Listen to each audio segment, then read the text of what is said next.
সম্প্রতি বহু স্বপ্ন ও প্রত্যাশা নিয়ে নতুন পদ্ধতিতে শুরু হয়েছে ফিফা ক্লাব বিশ্বকাপ। তবে শুরুতেই বাধা পাচ্ছে টুর্নামেন্টটি।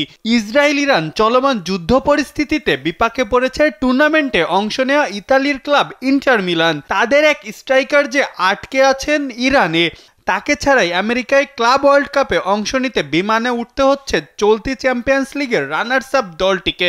খেলোয়াড়টির নাম মেহদি তারেমি।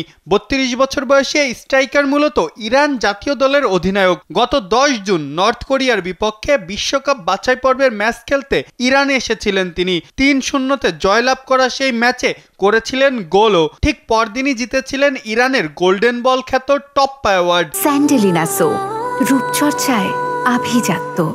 ক্লাব বিশ্বকাপে শুধু শুরুর ম্যাচই নয়, বরং পুরো টুর্নামেন্টই মিস করতে যাচ্ছেন তিনি, এমনটাই খবর বিশ্ব মিডিয়ায়। মূলত দুই দেশের একের পর এক মিসাইল ও ক্ষেপণাস্ত্র হামলায় দুই দেশেই আকাশপথে বিমান চলাচল বন্ধ হয়ে আছে।